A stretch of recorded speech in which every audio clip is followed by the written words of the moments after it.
Hi, നമസ്തേ. ഒരു യോഗിയുടെ ആത്മകഥ, അദ്ധ്യായം 10. ഞാൻ എൻ്റെ ഗുരുദേവൻ ശ്രീ യുക്തേശ്വരനെ കണ്ടുമുട്ടുന്നു. ഈശ്വരനിലുള്ള വിശ്വാസത്തിന് എന്ത് അത്ഭുതവും സൃഷ്ടിക്കാനാവും. പഠിക്കാതെ പരീക്ഷ ജയിക്കുകയൊഴിച്ച്. വെറുതെ ഇരുന്നപ്പോൾ എടുത്തു നോക്കിയ ഒരു പ്രചോദക ഗ്രന്ഥം ഞാൻ മടുപ്പോടെ മടക്കി വെച്ചു. എഴുത്തുകാരൻ്റെ ആക്ഷേപം അദ്ദേഹത്തിൻ്റെ തികഞ്ഞ ഈശ്വരവിശ്വാസമില്ലായ്മയാണ് കാണിക്കുന്നത്. ഞാൻ വിചാരിച്ചു, പാവം മനുഷ്യൻ. എണ്ണവിളക്ക് കത്തിച്ചിരുന്ന് പാതിരാ പകലാക്കുന്നതിനോടാണ് അയാൾക്ക് വലിയ മതിപ്പ്. അച്ഛനോടുള്ള എൻ്റെ വാഗ്ദാനം ഞാൻ ഹൈസ്കൂൾ വിദ്യാഭ്യാസം പൂർത്തിയാക്കുമെന്നായിരുന്നു. പഠിത്തത്തിൽ ശുഷ്കാന്തിയൊന്നും കാട്ടിയതായി ഞാൻ അവകാശപ്പെടുന്നില്ല. കടന്നുപോയ മാസങ്ങൾ എന്നെ ക്ലാസ്സിലല്ല, കൽക്കത്തയിലെ ആളൊഴിഞ്ഞ സ്നാനഘട്ടങ്ങളിൽ ആയിരുന്നു ഏറിയ കൂറും കണ്ടിരുന്നത്. സ്നാനഘട്ടങ്ങൾക്ക് തൊട്ടടുത്തുണ്ടായിരുന്ന ശ്മശാനങ്ങൾ യോഗികൾ ഏറെ ആകർഷകമായാണ് കരുതുന്നത്. രാത്രിയിൽ അവ പ്രത്യേകിച്ചും ഭീതിതമാണ്. മരണത്തിന് അതീതമായ പൊരുൾ. കാണുന്നവർ അനലങ്കൃതമായ ഏതാനും തലയോട്ടികൾ കണ്ട് അധൈര്യപ്പെടരുത്. നാനാതരം അസ്ഥികളുടെ മ്ലാനമായ ആവാസരംഗം മനുഷ്യൻ്റെ പോരായ്മ വ്യക്തമാക്കുന്നു. അങ്ങനെ രാത്രിയിലെ എൻ്റെ ഉറക്കമിളപ്പ് പണ്ഡിതൻ്റേതിൽ നിന്ന് വ്യത്യസ്തമായ ഒരു പ്രകാരത്തിലുള്ളതായിരുന്നു. ഹിന്ദു ഹൈസ്കൂളിലെ വർഷാവസാന പരീക്ഷകൾ അതിവേഗം അടുത്തു വരികയായിരുന്നു.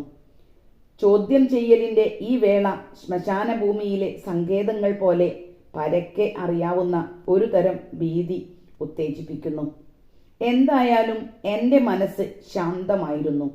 ശവപ്പറമ്പിലെ പ്രേതഭോജികളെ വകവയ്ക്കാതെ ഞാൻ ക്ലാസ് മുറികളിൽ നിന്നു കിട്ടാത്ത ഒരു അറിവ് ഉത്ഖനനം ചെയ്യുകയായിരുന്നു. പക്ഷേ ഒരേ സമയം നിഷ്പ്രയാസം രണ്ടു സ്ഥലത്തു പ്രത്യക്ഷപ്പെടുന്ന പ്രണവാനന്ദജിയുടെ കലാവിദ്യ എനിക്ക് വശമില്ലായിരുന്നു. ഈശ്വരൻ എൻ്റെ ധർമ്മസങ്കടം ശ്രദ്ധിക്കുമെന്നും എന്നെ അതിൽ നിന്ന് മോചിപ്പിക്കുമെന്നുമായിരുന്നു എൻ്റെ യുക്തിചിന്ത. പലർക്കും കഷ്ടമെന്നു പറയട്ടെ, അത് യുക്തിക്കു നിരക്കാത്തതെന്നു തോന്നുമെങ്കിലും വിഷമങ്ങളിൽ ഈശ്വരൻ്റെ തൽക്ഷണ സാന്നിധ്യത്തിൻ്റെ വിശദീകരിക്കാനാവാത്ത 1000 ദൃഷ്ടാന്തങ്ങളിൽ നിന്നാണ് ഭക്തൻ്റെ ഈ യുക്തിരാഹിത്യം ഉത്ഭവിക്കുന്നത്. ഏയ് മുകുന്ദ, ഈയിടെ നിന്നെ കാണാനേ ഇല്ലല്ലോ. ഒരു ദിവസം ഉച്ചതിരിഞ്ഞ് ഒരു സഹപാഠി ഗർപ്പാർ റോഡിൽ വെച്ച് എന്നെ വിളിച്ചു നിർത്തി. നന്ദു, ക്ലാസ്സിലെ എൻ്റെ അസാന്നിധ്യം എന്നെ തീർച്ചയായും ഒരു വല്ലാത്ത കഷ്ടത്തിൽപ്പെടുത്തിയിരിക്കുകയാണ്. അവൻ്റെ സൗഹൃദഭാവമാർന്ന നോട്ടത്തിൽ ഞാൻ മനസ്സിലെ പ്രയാസം ഇറക്കി വച്ചു. പഠിക്കാൻ മിടുക്കനായിരുന്ന നന്ദു ഹൃദ്യമായി ചിരിച്ചു. എൻ്റെ ദുസ്ഥിതിക്ക് തമാശയുടെ ഒരു വശവും ഇല്ലായിരുന്നുവെന്നില്ല. അവസാന പരീക്ഷയ്ക്ക് നീ ഒട്ടും തയ്യാറായിട്ടില്ല, അവൻ പറഞ്ഞു. നിന്നെ സഹായിക്കാൻ എനിക്കേ പറ്റൂ എന്ന് തോന്നുന്നു. ഈ ലളിതമായ വാക്കുകൾ ഒരു ദൈവീക വാഗ്ദാനം എൻ്റെ കാതുകളിൽ എത്തിച്ചു. തിടുക്കത്തിൽ ഞാൻ അവൻ്റെ വീട് സന്ദർശിച്ചു. പരീക്ഷയ്ക്ക് ചോദിക്കാവുന്നതെന്ന് അവൻ കരുതിയ വിവിധ ചോദ്യങ്ങളുടെ ഉത്തരങ്ങൾ കാരുണ്യപൂർവ്വം അവൻ എനിക്കു സംക്ഷേപിച്ചു പറഞ്ഞു തന്നു. ശുദ്ധഗതിക്കാരായ പല കുട്ടികളെയും പരീക്ഷാക്കെണിയിൽ കുടുക്കുന്ന ചൂണ്ടകളാണ് ഈ ചോദ്യങ്ങൾ. ഞാൻ പറഞ്ഞു തന്ന ഉത്തരങ്ങൾ ഓർമ്മിച്ചുകൊള്ളൂ.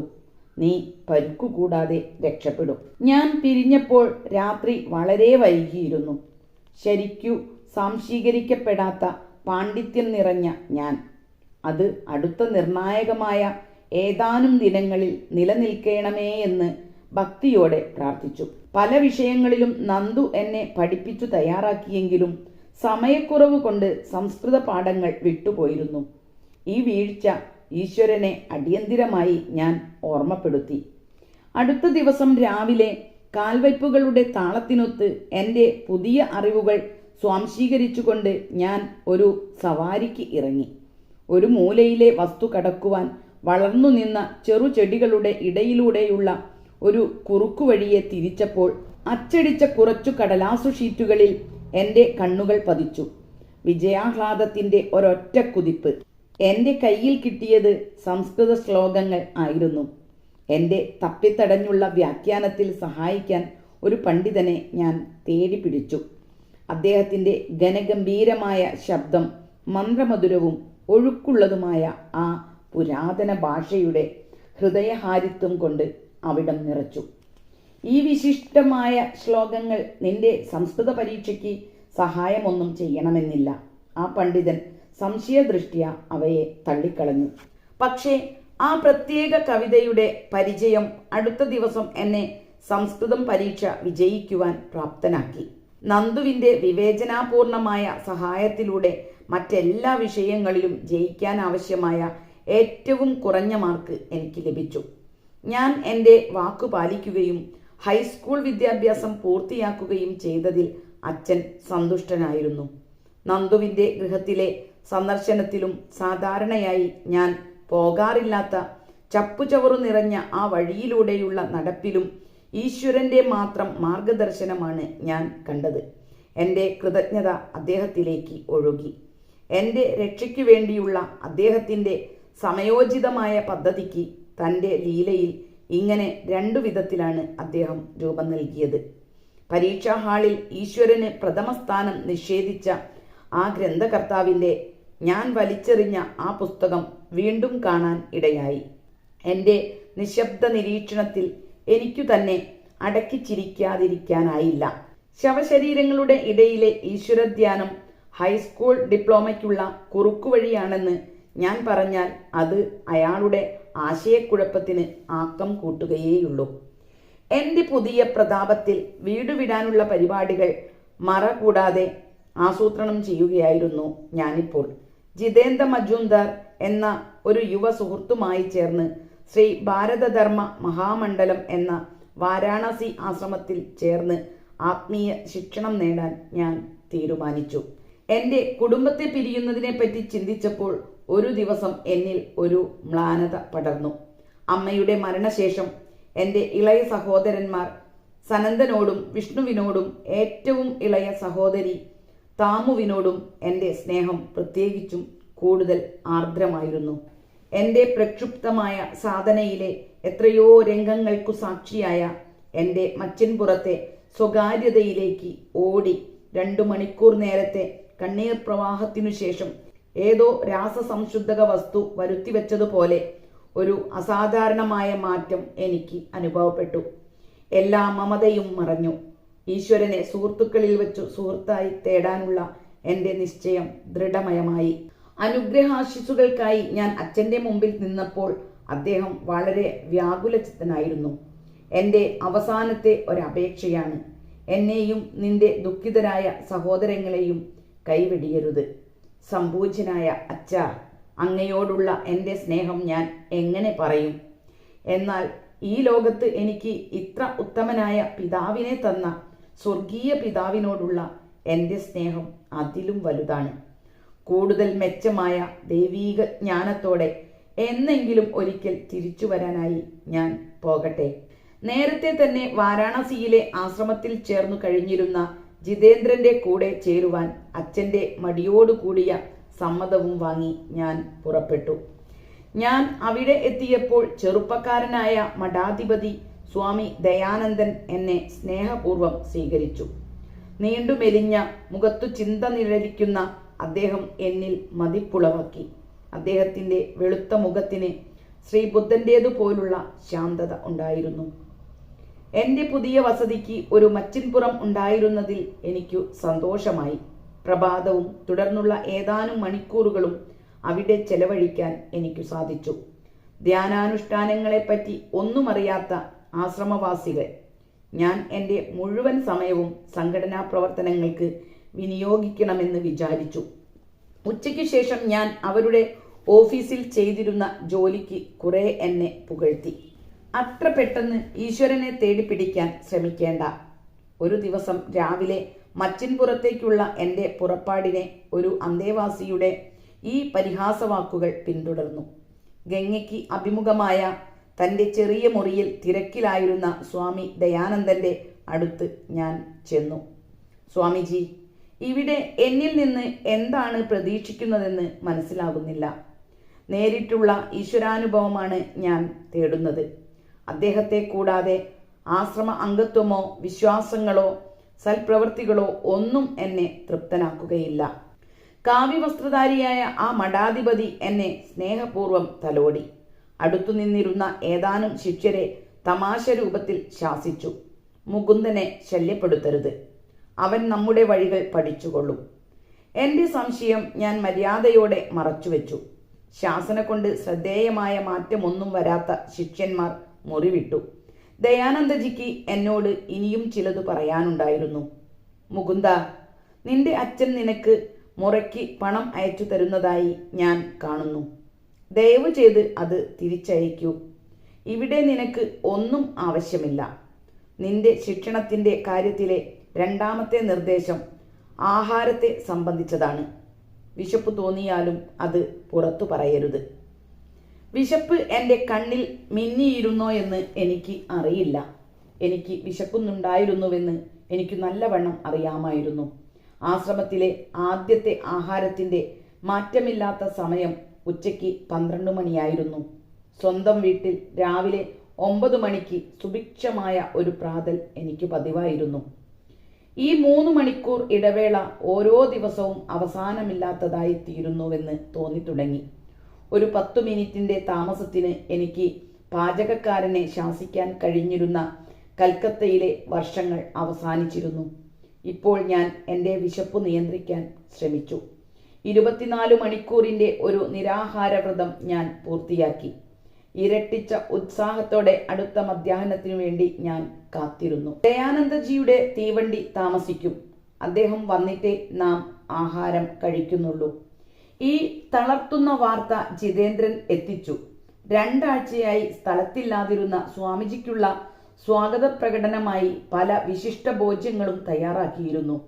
വിശപ്പ് വരുത്തുന്ന നറുമണം അന്തരീക്ഷത്തിൽ നിറഞ്ഞു. മറ്റൊന്നും ലഭിക്കാത്തപ്പോൾ തലേ ദിവസത്തെ നിരാഹാരവ്രതത്തിൻ്റെ ഗർവമല്ലാതെ എന്തു വിഴുങ്ങാനാകും? ഭഗവാനെ, വണ്ടി വേഗത്തിലാക്കണേ. എന്നെ നിശബ്ദനാക്കിയ ദയാനന്ദജിയുടെ തിരോധനത്തിൽ ഈശ്വരനെ തീർച്ചയായും ഉൾപ്പെടുത്താനാവില്ല എന്ന് ഞാൻ വിചാരിച്ചു. എന്തായാലും ഈശ്വരന്റെ ശ്രദ്ധ മറ്റെവിടെയോ ആയിരുന്നു. ഘടികാരം അലസമായി മണിക്കൂറുകൾ പിന്നിട്ടു. ഞങ്ങളുടെ മേധാവി എത്തിയപ്പോൾ ഇരുട്ടു വീണു തുടങ്ങിയിരുന്നു. എൻ്റെ അഭിവാദനം ശുദ്ധ സന്തോഷത്തിൻ്റെതായിരുന്നു. ആഹാരം വിളമ്പുന്നതിന് മുമ്പ് ദയാനന്ദജി കുളിക്കുകയും ധ്യാനിക്കുകയും ചെയ്യും. ഒരു ദുശ്ശകുന പക്ഷിയെ പോലെ ജിതേന്ദ്രൻ വീണ്ടും എൻ്റെ അടുത്തെത്തി. ഞാൻ കുഴഞ്ഞു വീഴാൻ പാകത്തിലായിരുന്നു. നിരാഹാരം പരിചയമില്ലാത്ത, ഉള്ളിൽ തീയാളിയ എൻ്റെ ഇളം വയർ ശക്തിയായി പ്രതിഷേധിച്ചു. പട്ടിണി മരണത്തിന് ഇരയായവരുടെ പടങ്ങൾ പ്രേതങ്ങളെപ്പോലെ എൻ്റെ മുന്നിലൂടെ കടന്നുപോയി. വാരാണസിയിലെ അടുത്ത പട്ടിണി മരണം ഈ ആശ്രമത്തിൽ ഉടനെയുണ്ടാകും ഞാൻ വിചാരിച്ചു. ഭീഷണമാം വിധം അടുത്തെത്തിയ വിപത്ത് 9 മണിക്ക് ഒഴിവായി. അമൃതതുല്യമായ നിമന്ത്രണം, ആ സായാഹ്ന ഭക്ഷണം ജീവിതത്തിലെ എല്ലാം തികഞ്ഞ ഒരു മുഹൂർത്തമായി ഓർമ്മയിൽ തെളിഞ്ഞു നിൽക്കുന്നു. മനസ്സുവയ്ക്കാതെയാണ് ദയാനന്ദജി ഭക്ഷണം കഴിച്ചതെന്നു കാണാൻ ആഹാരത്തിലെ എൻ്റെ സമ്പൂർണ്ണ ശ്രദ്ധ എനിക്ക് തടസ്സമായില്ല. എൻ്റെ തുച്ഛമായ സുഖങ്ങൾക്ക് അതീതനായിരുന്നു അദ്ദേഹമെന്നു വ്യക്തമായിരുന്നു. സ്വാമിജി, അങ്ങേക്ക് വിശപ്പുണ്ടായിരുന്നില്ലേ? മൃഷ്ടാന്ന ഭോജനത്തിനു ശേഷം ഞാൻ മഠാധിപതിയുടെ സ്വകാര്യ മുറിയിൽ തനിയെ ആയിരുന്നു. പിന്നെ ഇല്ലേ, അദ്ദേഹം പറഞ്ഞു. കഴിഞ്ഞ 4 ദിവസം ആഹാരമോ വെള്ളമോ ഇല്ലാതെയാണ് ഞാൻ കഴിച്ചത്. ലൗകിക മനുഷ്യരുടെ വൈവിധ്യമാർന്ന വൈകാരിക സ്പന്ദനങ്ങൾ നിറഞ്ഞ തീവണ്ടിയിൽ വെച്ച് ഞാൻ ഒരിക്കലും ആഹാരം കഴിക്കാറില്ല. എൻ്റെ പ്രത്യേക വിഭാഗത്തിലെ സന്യാസിമാർക്കുള്ള ശാസ്ത്രീയ നിയമങ്ങൾ ഞാൻ കണിശമായി പാലിക്കുന്നു. നമ്മുടെ സംഘടനാ പ്രവർത്തനത്തിൻ്റെ ചില പ്രശ്നങ്ങളാണ് എൻ്റെ മനസ്സിൽ. ഇന്ന് ഇവിടെ എനിക്ക് അത്താഴത്തിൽ ശ്രദ്ധിക്കാൻ കഴിഞ്ഞില്ല. എന്താ അതിനിപ്പോഴിത്ര തിടുക്കം? നാളെ ശരിക്കു കഴിക്കാൻ ഞാൻ ശ്രദ്ധിക്കും. അദ്ദേഹം സന്തോഷമായി ചിരിച്ചു. വീർപ്പുമുട്ടിക്കും വിധം ലജ്ജ എന്നിൽ പടർന്നു. എന്നാൽ കഴിഞ്ഞ ദിവസത്തെ എൻ്റെ പീഡനം എളുപ്പം മറക്കാനായില്ല. ഒരു അഭിപ്രായ പ്രകടനത്തിന് ഞാൻ മുതിർന്നു. സ്വാമിജി, അങ്ങയുടെ നിർദ്ദേശം പാലിക്കുന്ന കാര്യം എന്നെ കുഴക്കുന്നു. ഞാൻ ആഹാരം ചോദിക്കുന്നില്ല, ആരും എനിക്ക് തരുന്നുമില്ല എന്നിരിക്കട്ടെ, പട്ടിണി കിടന്നു ഞാൻ ചാകുമല്ലോ. എങ്കിൽ ചാകണം. ഈ ഭീതിജനകമായ ഉത്തരം അന്തരീക്ഷത്തെ ഭേദിച്ചു. മരിക്കണമെങ്കിൽ മരിക്കൂ മുകുന്ദ. ഈശ്വരന്റെ ശക്തി കൊണ്ടല്ല, ആഹാരത്തിന്റെ ശക്തി കൊണ്ടാണ് നീ ജീവിക്കുന്നതെന്ന് ഒരിക്കലും വിശ്വസിക്കാതിരിക്കൂ. എല്ലാ തരത്തിലുമുള്ള പോഷണ വസ്തുക്കൾ സൃഷ്ടിച്ച, വിശപ്പു നൽകിയ അദ്ദേഹം തൻ്റെ ഭക്തൻ നിലനിൽക്കുന്നുവെന്ന് തീർച്ചയായും ഉറപ്പുവരുത്തിക്കൊള്ളും. അന്നം നിന്നെ പുലർത്തുന്നുവെന്നും പണമോ മനുഷ്യനോ നിന്നെ താങ്ങി നിർത്തുന്നുവെന്നും സങ്കല്പിക്കരുത്. ജഗൽ പ്രഭു നിന്റെ ജീവശ്വാസം പിൻവലിച്ചാൽ നിന്നെ സഹായിക്കാൻ അവയ്ക്കു കഴിയുമോ? അവ അദ്ദേഹത്തിൻ്റെ വെറും ഉപകരണങ്ങളാണ്. നിന്റെ ഏതെങ്കിലും കഴിവുകൊണ്ടാണോ വയറ്റിലെ ആഹാരം ദഹിക്കുന്നത്? നിന്റെ വിവേകമെന്ന വാൾ ഉപയോഗിക്കൂ മുകുന്ദ. നിമിത്തങ്ങളുടെ ശൃംഖലകളെ കടന്നു ചെന്ന് ഏക കാരണത്തെ ദർശിക്കൂ. ഈ മൂർച്ചയേറിയ വാക്കുകൾ എൻ്റെ ഉള്ളിലേക്ക് തുളച്ചു കയറുന്നതായി എനിക്ക് തോന്നി. ശരീരത്തിന്റെ ആവശ്യങ്ങൾ ആത്മാവിനെ കടത്തിവെട്ടുന്നുവെന്ന ദീർഘകാലമായുണ്ടായിരുന്ന തെറ്റിദ്ധാരണ മാറി. അപ്പോൾ അവിടെ വച്ചു തന്നെ ആത്മാവിന്റെ സ്വയം പര്യാപ്തത ഞാൻ രുചിച്ചു. വാരാണസിയിലെ ഒരു ആശ്രമത്തിലെ ഈ പഠനത്തിന്റെ പ്രയോജനം തെളിയിക്കുന്ന അവസരങ്ങൾ എൻ്റെ പിന്നീടുള്ള തുടർച്ചയായ യാത്രാജീവിതത്തിൽ എത്രയെത്ര അപരിചിത നഗരങ്ങളിൽ വെച്ച് ഉണ്ടായി. കൽക്കത്തയിൽ നിന്ന് എന്നോടൊപ്പം ഞാൻ കൊണ്ടുവന്നത് അമ്മ എനിക്കു തന്ന ആ സാധുവിന്റെ വെള്ളി ഏലസ് മാത്രമായിരുന്നു. കൊല്ലങ്ങളായി ഭദ്രമായി സൂക്ഷിച്ചിരുന്ന അത് ഇപ്പോൾ ഞാൻ ആശ്രമത്തിലെ എൻ്റെ മുറിയിൽ ശ്രദ്ധയോടെ ഒളിച്ചു വച്ചിരുന്നു. മന്ത്രശക്തിയുള്ള ആ ഏലസ് എന്ന സാക്ഷിപത്രത്തിലുള്ള എൻ്റെ ആനന്ദം പുതുക്കാനായി ഒരു പ്രഭാതത്തിൽ ഞാൻ ആ പൂട്ടിയ പെട്ടി തുറന്നു. മുദ്രവെച്ച പൊതി അങ്ങനെ തന്നെയുണ്ട്, പക്ഷേ ഏലസ് കാണാനില്ല. ദുഃഖത്തോടെ ഞാൻ പൊതി വലിച്ചു കീറി സംശയാതീതമായ ഉറപ്പുവരുത്തി. എവിടെ നിന്ന് വിളിച്ചു വരുത്തപ്പെട്ടുവോ ആ സൂക്ഷ്മാകാശത്തിലേക്ക് സാധുവിന്റെ പ്രവചനമനുസരിച്ച് അത് അപ്രത്യക്ഷമായി കഴിഞ്ഞിരുന്നു. ദയാനന്ദജിയുടെ അനുയായികളുമായുള്ള എൻ്റെ ബന്ധം തുടരെ മോശമായി കൊണ്ടിരുന്നു. നിശ്ചയദാർഢ്യത്തോടു കൂടിയ എൻ്റെ ഒഴിഞ്ഞുമാറലിൽ മനപ്രയാസം തോന്നിയ അന്തേവാസികൾ എന്നിൽ നിന്ന് അകന്നു. വീടും എല്ലാ ലൗകിക മോഹങ്ങളും കൈവെടിയാൻ എന്നെ പ്രേരിപ്പിച്ച ഒരേ ഒരു ആദർശത്തിന്, ഈശ്വരന് വേണ്ടിയുള്ള ഏകാഗ്രധ്യാനത്തിൻ്റെ കർശനമായ അനുഷ്ഠാനം, കഴമ്പില്ലാത്ത വിമർശനങ്ങൾ എല്ലായിടത്തു നിന്നും വിളിച്ചു വരുത്തി. ആത്മപീഡയാൽ ഉള്ളുനൊന്ത ഞാൻ ഒരു ഉത്തരം ലഭിക്കുന്നതുവരെ പ്രാർത്ഥിക്കുവാൻ തീരുമാനിച്ചുകൊണ്ട് ഒരു പുലർക്കാലത്ത് മച്ചിൻപുറത്ത് എത്തി. ദയാമയിയായ ദിവ്യജനനി, നീ തന്നെ ദിവ്യദർശനങ്ങളിലൂടെയോ അതല്ലെങ്കിൽ ഒരു ഗുരുവിലൂടെയോ എനിക്ക് അറിവ് പകരൂ. മണിക്കൂറുകൾ കഴിഞ്ഞിട്ടും എൻ്റെ കരളുരുകിയ പ്രാർത്ഥനയ്ക്ക് പ്രതികരണം ഉണ്ടായില്ല. പെട്ടെന്ന് അപരിചിതമായ ഒരു ലോകത്തേക്ക് ശാരീരികമായി ഉയർത്തപ്പെട്ടതുപോലെ എനിക്ക് തോന്നി. എല്ലായിടത്തു നിന്നും, എന്നാൽ ഒരിടത്തു നിന്നുമല്ലാതെ ദിവ്യമായ ഒരു സ്ത്രീ ശബ്ദം കേൾക്കാറായി. നിന്റെ ഗുരു ഇന്ന് വന്നെത്തും. വ്യക്തമായ ഒരിടത്തു നിന്ന് ഉച്ചത്തിലുള്ള ഒരു വിളി ഈ സ്വർഗീയാനുഭൂതി തകർത്തു കളഞ്ഞു. ഹാബു എന്ന് ഇരട്ടപ്പേരുള്ള ഒരു യുവ സന്യാസി താഴെ അടുക്കളയിൽ നിന്ന് എന്നെ വിളിക്കുകയായിരുന്നു. മുകുന്ദ, ധ്യാനമൊക്കെ മതി, ഒരു കാര്യത്തിന് നിന്നെ ആവശ്യമുണ്ട്. മറ്റൊരു ദിവസമായിരുന്നെങ്കിൽ ഞാൻ അക്ഷമനായി മറുപടി പറഞ്ഞേനെ. ഇപ്പോൾ എൻ്റെ കണ്ണീരിൽ കുതിർന്ന മുഖം തുടച്ചിട്ട് ഞാൻ മിണ്ടാതെ ആജ്ഞ അനുസരിച്ചു. വാരാണസിയിലെ ബംഗാളി പ്രദേശത്തുള്ള ഒരു വിദൂര സ്ഥലമായ ബസാറിലേക്ക് ഹാബുവും ഞാനും പുറപ്പെട്ടു.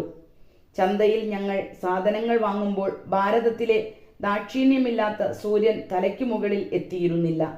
വീട്ടമ്മമാരുടെയും വഴികാട്ടികളുടെയും പുരോഹിതന്മാരുടെയും ലളിത വേഷം ധരിച്ച വിധവകളുടെയും ആഢ്യ ബ്രാഹ്മണരുടെയും എങ്ങും കാണപ്പെടുന്ന അമ്പലക്കാളകളുടെയും നിറമാർന്ന തിരക്കിൽ കൂടി ഞങ്ങൾ വഴിയുണ്ടാക്കി നടന്നു. ഹാബുവും ഞാനും മുന്നോട്ടു നടന്നപ്പോൾ പെട്ടെന്ന് കണ്ണിൽപ്പെടാത്ത ഒരു ഇടുങ്ങിയ വഴിയിലേക്ക് നോക്കാനായി ഞാൻ തലതിരിച്ചു. കാവ്യവസ്ത്രത്തിൽ ഈശ്വരതുല്യനായ ഒരു മനുഷ്യൻ ആ ഇടവഴിയുടെ അങ്ങേ അറ്റത്ത് അനങ്ങാതെ നിന്നിരുന്നു. തൽക്ഷണവും അനാദികാലം കൊണ്ടും അദ്ദേഹം പരിചിതനാണെന്ന് എനിക്ക് തോന്നി. ഒരു നിമിഷം എൻ്റെ നോട്ടം ആർത്തിയോടെ അദ്ദേഹത്തെ ഉൾക്കൊണ്ടു. അപ്പോൾ സംശയം എന്നെ ആക്രമിച്ചു. ഈ അലഞ്ഞു നടക്കുന്ന ഭിക്ഷുവിനെ നിനക്ക് പരിചയമുള്ള ആരോ ആണെന്ന് നീ തെറ്റിദ്ധരിക്കുകയാണ്, ഞാൻ വിചാരിച്ചു. സ്വപ്നാടക, നടക്കൂ. ഒരു 10 മിനിറ്റിനു ശേഷം എൻ്റെ കാലുകൾക്ക് വല്ലാത്ത മരവിപ്പ് അനുഭവപ്പെട്ടു. കല്ലായി മാറിയതുപോലെ. അവയ്ക്ക് എന്നെ മുമ്പോട്ട് കൊണ്ടുപോകാൻ വയ്യാതായി. പാടുപെട്ട് ഞാൻ തിരിഞ്ഞു നിന്നു. എൻ്റെ കാലുകൾ നേരെയായി. വീണ്ടും ഞാൻ എതിർവശത്തേക്കു തിരിഞ്ഞു. ആ വിചിത്രമായ ഭാരം വീണ്ടും എന്നെ ദുരിതത്തിലാക്കി. ആ ദിവ്യൻ കാന്തശക്തിയാൽ എന്നെ അദ്ദേഹത്തിലേക്ക് ആകർഷിക്കുന്നു. ഈ വിചാരത്തോടെ ഞാൻ എൻ്റെ പൊതികൾ ഹാബുവിൻ്റെ കയ്യിൽ വച്ചുകൊടുത്തു. എൻ്റെ പിഴയ്ക്കുന്ന കാൽവെപ്പുകൾ വിസമ്മതത്തോടെ ശ്രദ്ധിക്കുകയായിരുന്ന അയാൾ ഇപ്പോൾ പൊട്ടിച്ചിരിച്ചു. നിനക്ക് എന്തുപറ്റി? കിറുക്കുണ്ടോ നിനക്ക്? എൻ്റെ പ്രക്ഷുബ്ധമായ വികാരം തക്ക ഒരു മറുപടി അനുവദിച്ചില്ല. ഞാൻ നിശബ്ദനായി ഓടിയകന്നു. ചിറകുവെച്ച പാദരക്ഷയിന്മേലെന്ന പോലെ വന്ന വഴിയിലൂടെ തിരിച്ചുപോയ ഞാൻ ആ ഇടുങ്ങിയ പാതയിലെത്തി. എൻ്റെ നേരെ ഇളകാതെ നോക്കുന്ന ആ ശാന്തസ്വരൂപനെ ഒറ്റ നോട്ടത്തിൽ ഞാൻ കണ്ടു. ആകാംക്ഷാഭരിതമായ ഏതാനും ചുവടുകൾ. ഞാൻ അദ്ദേഹത്തിൻ്റെ പാദങ്ങളിൽ വീണു. ഗുരുദേവ, 1000 ദർശനങ്ങളിൽ ഞാൻ കണ്ടിട്ടുള്ള ദിവ്യമുഖം ഇതായിരുന്നു. നീണ്ട താടിമീശയും വളർന്ന ചുരുണ്ട മുടിയുമുള്ള സിംഹസമാനമായ ശിരസിലെ ഞാൻ പൂർണ്ണമായും മനസ്സിലാക്കാത്ത ഒരു വാഗ്ദാനം ഉൾക്കൊള്ളുന്ന ഈ ശാന്തഗംഭീരമായ കണ്ണുകൾ എൻ്റെ രാത്രികാല സ്വപ്നങ്ങളുടെ ഇരുളിലൂടെ പലപ്പോഴും തിരനോട്ടം നടത്താറുണ്ടായിരുന്നു. എൻ്റെ സ്വന്തമേ, നീ എൻ്റെ അടുത്ത് എത്തിച്ചേർന്നിരിക്കുന്നു. സന്തോഷത്താൽ ഇടറിയ ശബ്ദത്തിൽ ഗുരുദേവൻ ഈ വാക്കുകൾ ബംഗാളിയിൽ വീണ്ടും വീണ്ടും പറഞ്ഞു. എത്ര വർഷം ഞാൻ നിനക്കു വേണ്ടി കാത്തിരുന്നു. ഞങ്ങൾ നിശബ്ദതയുടെ ആത്മീയ ഐക്യത്തിൽ മുഴുകി. വാക്കുകൾ തീരെ അധികപ്പറ്റായി. വാചാലത ശബ്ദരഹിതമായ മന്ത്രോച്ചാരണമായി ഗുരുവിൻ്റെ ഹൃദയത്തിൽ നിന്ന് ശിഷ്യനിലേക്ക് ഒഴുകി. എൻ്റെ ഗുരു ഈശ്വരനെ നേരിൽ അറിഞ്ഞവനാണെന്നും എന്നെ ഈശ്വരനിലേക്ക് നയിക്കുമെന്നും തെറ്റുപറ്റാനിടയില്ലാത്ത ഉൾക്കാഴ്ചയുടെ പ്രേഷണവാഹിയിലൂടെ ഞാൻ മനസ്സിലാക്കി. ജന്മപൂർവമായ ഓർമ്മകളുടെ ലോലമായ പുലരിയിൽ ഈ ജന്മത്തിൻ്റെ ദുർജേയത അപ്രത്യക്ഷമായി. നാടകീയമായ കാലം, ഭൂതവർത്തമാന ഭാവികൾ അതിൻ്റെ ചാക്രിക രംഗങ്ങളാണ്. എന്നെ ഈ പവിത്ര പാദങ്ങളിൽ കാണുന്ന ആദ്യത്തെ സൂര്യനല്ല ഇത്. പട്ടണത്തിലെ റാണാമഹൽ എന്ന സ്ഥലത്തെ തൻ്റെ താൽക്കാലിക വസതിയിലേക്ക് ഗുരുദേവൻ എന്നെ കൈപിടിച്ച് ആനയിച്ചു. വടിവൊത്ത ആകാരമുള്ള അദ്ദേഹം ഉറച്ച കാൽവയ്പോടെ നടന്നു. ഏറെക്കുറെ 55-ലെത്തിയ പൊക്കമുള്ള നീണ്ടു നിവർന്നു നിന്ന അദ്ദേഹത്തിന് ഒരു ചെറുപ്പക്കാരൻ്റെ ചുറുചുറുക്കും ഉന്മേഷവും ഉണ്ടായിരുന്നു. അദ്ദേഹത്തിൻ്റെ വിടർന്ന കറുത്ത കണ്ണുകൾ അഗാധമായ ജ്ഞാനത്താൽ സുന്ദരമായിരുന്നു. ശക്തമായി പ്രഭാവമാർന്ന ആ മുഖത്തിന് ഒരൽപ്പം ചുരുണ്ട മുടി ലാഘവം പകർന്നു. കരുത്ത് സൗമ്യതയോട് സൂക്ഷ്മമായി ഒത്തുചേർന്നു. ഗംഗയ്ക്ക് അഭിമുഖമായുള്ള ഒരു വീട്ടിലെ കല്ലുകെട്ടിയ ബാൽക്കണിയിലേക്ക് നടക്കുമ്പോൾ അദ്ദേഹം സ്നേഹസമൃദ്ധമായി പറഞ്ഞു, എൻ്റെ ആശ്രമങ്ങളും എൻ്റെ സർവസ്വവും ഞാൻ നിനക്കു നൽകും. പ്രഭോ, അറിവിനും ആത്മസാക്ഷാത്കാരത്തിനും വേണ്ടിയാണ് ഞാൻ വരുന്നത്. അങ്ങയുടെ ആ നിധിപേടകങ്ങളാണ് ഞാൻ തേടുന്നത്. ഗുരുദേവൻ വീണ്ടും സംസാരിക്കുന്നതിനു മുമ്പ് പെട്ടെന്ന് മായുന്ന ഭാരതീയ സായം സന്ധ്യ അതിൻ്റെ തിരശീല പാതി താഴ്ത്തിയിരുന്നു. അദ്ദേഹത്തിൻ്റെ കണ്ണുകൾ അഗാധമായ വാത്സല്യം ഉൾക്കൊണ്ടിരുന്നു.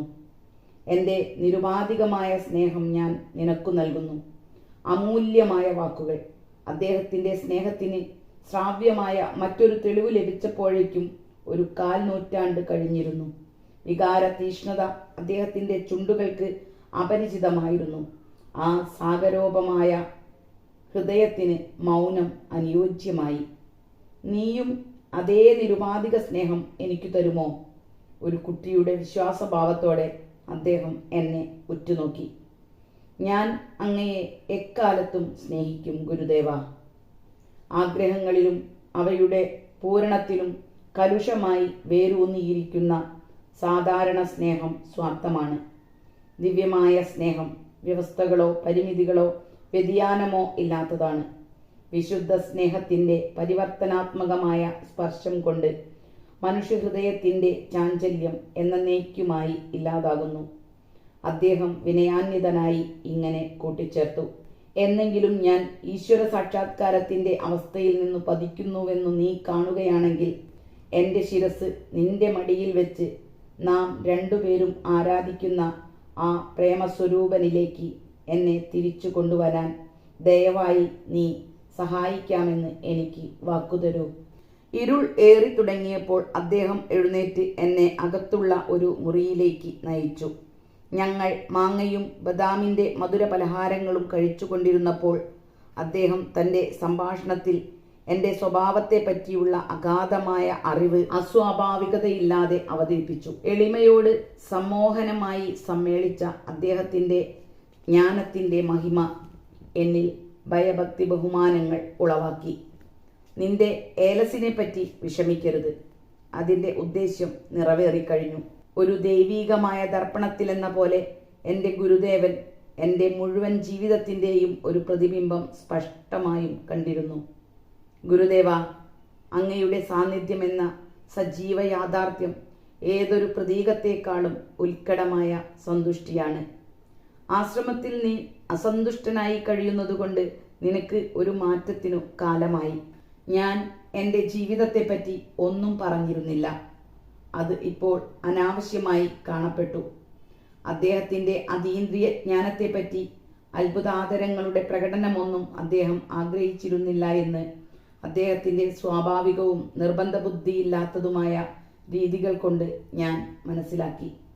നീ കൽക്കത്തയ്ക്ക് തിരിച്ചു പോകണം. നിന്റെ മാനവ സ്നേഹത്തിൽ നിന്ന് ബന്ധുക്കളെ എന്തിന് ഒഴിച്ചു നിർത്തുന്നു? അദ്ദേഹത്തിന്റെ നിർദ്ദേശം എനിക്ക് ഒരു മനപ്രയാസമായി. കത്തുകളിൽ കൂടി നടത്തിയ അനേകം അഭ്യർത്ഥനകൾക്ക് ഞാൻ പ്രതികരിച്ചില്ലെങ്കിലും എൻ്റെ കുടുംബം എൻ്റെ തിരിച്ചുവരവ് പ്രവചിക്കുകയായിരുന്നു. ഈ ചെറുപക്ഷി ആത്മീയതയുടെ വാനിൽ പറന്നു നടക്കട്ടെ, അനന്തത അഭിപ്രായപ്പെട്ടിരുന്നു. ആ കനത്ത അന്തരീക്ഷത്തിൽ അവൻ്റെ ചിറകുകൾ തളരും. അവൻ വീട്ടിലേക്ക് കുത്തനെ താണു പറന്നിറങ്ങി ചിറകുമടക്കി നമ്മുടെ കുടുംബം എന്ന കൂട്ടിൽ ഗർവം ശമിച്ച് വിശ്രമിക്കുന്നത് നമ്മൾ കാണാനിരിക്കുന്നതേയുള്ളൂ. ധൈര്യം നശിപ്പിക്കുന്ന ഈ ഉപമ മനസ്സിൽ പുതുമ നഷ്ടപ്പെടാതെ തന്നെ ഉണ്ടായിരുന്നതുകൊണ്ട് കൽക്കത്തയുടെ നേർക്ക് കുത്തനെ താണു പറന്നിറങ്ങാതിരിക്കാൻ ഞാൻ നിശ്ചയിച്ചിരുന്നു. പ്രഭോ, ഞാൻ വീട്ടിലേക്ക് തിരിച്ചു പോകുന്നില്ല. പക്ഷെ ഞാൻ അങ്ങയെ എവിടെയും പിന്തുടരും. അങ്ങയുടെ മേൽവിലാസവും പേരും ദയവ് ചെയ്ത് പറയൂ. സ്വാമി ശ്രീ യുക്തേശ്വരഗിരി. എൻ്റെ പ്രധാന ആശ്രമം ശ്രീരാമപുരത്ത് റായ്ഗഡ് തെരുവിലാണ്. ഞാൻ ഇവിടെ ഏതാനും ദിവസം എൻ്റെ അമ്മയെ സന്ദർശിക്കാൻ എത്തിയതാണ്. തൻ്റെ ഭക്തന്മാരുമായി ഭഗവാൻ നടത്തുന്ന സങ്കീർണമായ ലീലകളോർത്ത് ഞാൻ വിസ്മയിച്ചു. ശ്രീരാമപുരം കൽക്കത്തയിൽ നിന്ന് വെറും 12 മൈൽ മാത്രം ദൂരെയാണ്.